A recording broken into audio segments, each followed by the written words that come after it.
Assalamualaikum warahmatullahi wabarakatuh. Halo pemirsa cerita inspiratif dimanapun Anda berada. Salam sejahtera untuk kita semuanya. Semoga kita semua dalam keadaan sehat dan tetap dalam lindungannya.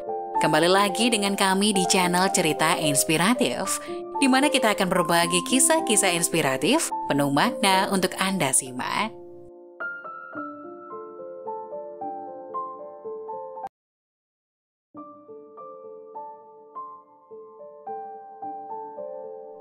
Dosa jika membuat mamanya menangis.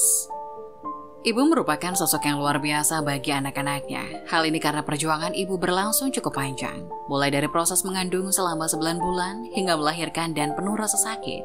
Bahkan nyawa pun dipertaruhkan. Belum lagi tanggung jawab ibu untuk membesarkan anak-anak dengan kasih sayang, pendidikan, dan landasan karakter yang baik. Maka sudah sepatutnya bagi anak untuk berbakti kepada ibunya dengan selalu mengasihi, menghargai, dan berbuat hal yang menyenangkan hati ibu. Jadi anak perlu memahami serta sebaiknya berhati-hati. Jangan sampai membuat perasaan seorang ibu terluka. Dalam agama Islam pun menjelaskan bahwa membuat ibu menangis termasuk dosa besar. 1. Anjuran dalam Al-Quran untuk memuliakan ibu. Memuliakan seorang ibu sudah Allah Subhanahu wa Ta'ala anjurkan dalam Al-Quran, mengingat perjuangan ibu yang sangat besar saat proses mengandung, melahirkan, hingga membesarkan anak. Sebagaimana yang dijelaskan dalam Al-Quran berikut. Kami perintahkan kepada manusia supaya berbuat baik kepada 2 orang ibu bapaknya. Ibunya mengandungnya dengan susah payah dan melahirkannya dengan susah payah pula.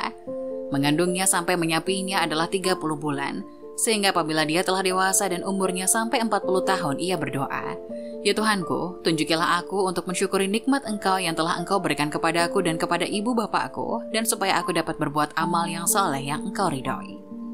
Berilah kebaikan kepadaku dengan memberi kebaikan kepada anak cucuku. Sesungguhnya aku bertobat kepada Engkau dan sesungguhnya aku termasuk orang-orang yang berserah diri." Quran Surat Al-Ahqaf ayat 15. Sungguh kerugian yang besar bagi seorang anak apabila tidak memuliakan ibunya. Padahal seluruh pengorbanan ibu tidak akan pernah bisa digantikan oleh hal apapun. Kedua, Rasulullah pun mengajarkan untuk berbakti pada ibu. Selain diterangkan dalam Al-Quran, ajaran untuk selalu berbakti kepada orang tua khususnya ibu juga dijelaskan oleh Rasulullah SAW. Bahkan Rasulullah SAW menyebut kata ibu selama 3 kali berturut-turut saat ditanya siapakah orang yang harus diperlakukan dengan baik. Baru kemudian ayah. Dengan begitu sangat jelas bahwa anak wajib berbakti pada sosok ibu mengingat perannya yang luar biasa. Hal ini diterangkan dalam sebuah hadis yang artinya, seorang laki-laki bertanya kepada Rasulullah SAW, "Wahai Rasulullah, siapakah orang yang paling berhak mendapatkan perlakuan baik dariku?" Rasulullah SAW pun menjawab, "Ibumu." Dan laki-laki itu kembali bertanya, "Kemudian siapa?" Rasulullah kembali menjawab, "Ibumu." Lalu orang itu bertanya lagi, "Kemudian siapa?"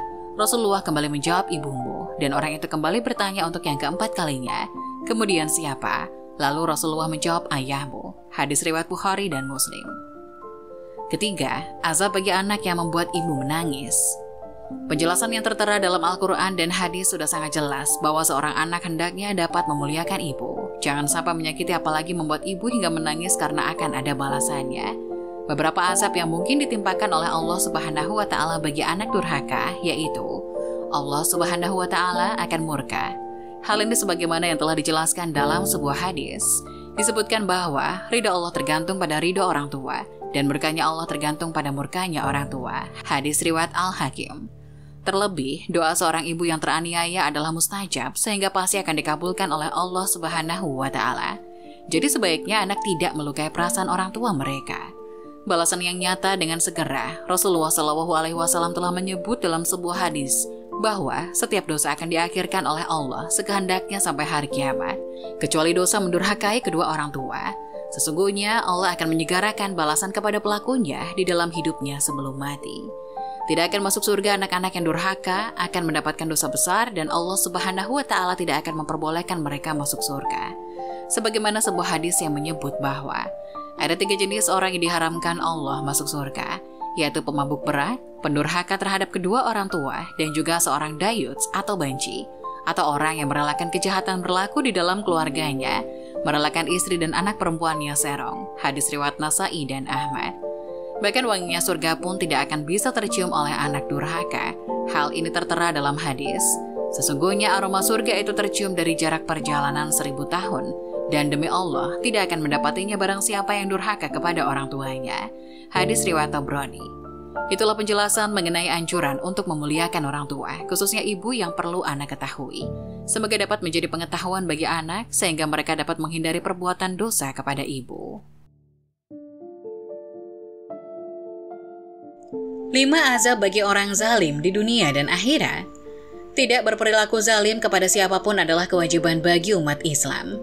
Zalim adalah perbuatan yang tercela yang dapat merusak agama, menghilangkan kebaikan, dan mendatangkan keburukan, hingga dapat memutuskan tali silaturahim. Secara bahasa, zalim berasal dari kata azulmu, yang artinya meletakkan sesuatu bukan pada tempatnya. Dalam istilah Islam, zalim berarti melakukan sesuatu yang keluar dari koridor kebenaran. Menurut Al-Jurjani dalam kitab Ma'usu'ah, Akhlak Durarus Saniyah, zalim yang juga bisa didefinisikan sebagai penggunaan hak milik orang lain tanpa seizinnya. Dalam riwayat ayat Al-Quran dan hadis, Allah Subhanahu wa Ta'ala menegaskan kemurkaannya terhadap orang yang berbuat zalim dan akan memberikan azab yang besar bagi para pelaku. Salah satunya dalam surat Hud ayat 102 yang artinya, "Dan begitulah azab Tuhanmu apabila dia mengazab penduduk negeri-negeri yang melakukan zalim. Sesungguhnya azabnya itu sangat pedih lagi keras." Azab yang Allah persembahkan kepada orang zalim tidak hanya berlaku di akhirat, namun juga di dunia. Seperti apa saja azab bagi orang yang zalim menurut Al-Quran dan hadis? Yang pertama, dijauhi masyarakat. Azab bagi orang zalim berlaku di dunia dan akhirat. Salah satu azab yang berlaku di dunia adalah dijauhi masyarakat. Ini karena perbuatan zalim termasuk ke dalam tindakan kejahatan. Melalui surat Al-Qalam ayat 17 dan 27, Allah Subhanahu wa Ta'ala menceritakan tentang para pemilik kebun yang pelit dan mereka bertekad untuk tidak memberikan hak yang seharusnya diberikan kepada orang fakir miskin. Lalu Allah pun mengazab para pemilik kebun dengan tidak mengizinkan seorang fakir miskin tersebut membantu mengurusi kebun-kebunnya hingga mereka gagal mendapatkan keuntungan. Kedua, kegelapan di hari kiamat. Semua yang bernyawa akan melarikan diri pada hari kiamat. Bagi orang yang zalim, Allah akan memberikan bayangan di hari kiamat. Rasulullah Shallallahu Alaihi Wasallam pernah merindukan, kezaliman adalah bayangan pada hari kiamat. Hadis riwayat Al-Bukhari dan Muslim. Ketiga, terancam oleh doa orang yang dizalimi.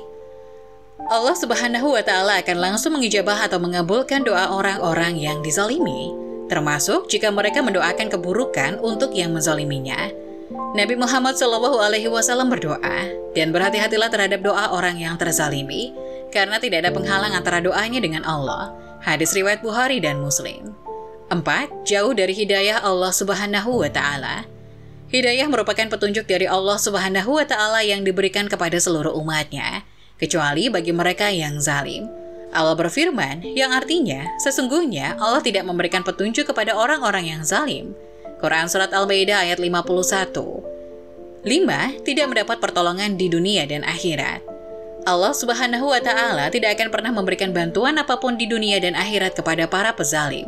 Sebagaimana ditegaskan dalam Al-Quran Surat Hud ayat 113 yang artinya, "Dan janganlah condong kepada orang-orang yang berbuat salah. Jangan sampai kamu tersentuh oleh api, dan kamu tidak akan memiliki selain Allah pelindung apapun, maka Anda tidak akan dibantu."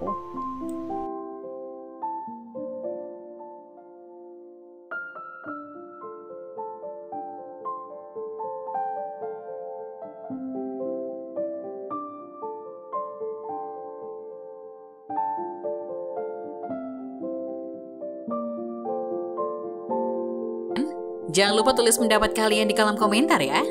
Wassalamualaikum warahmatullahi wabarakatuh.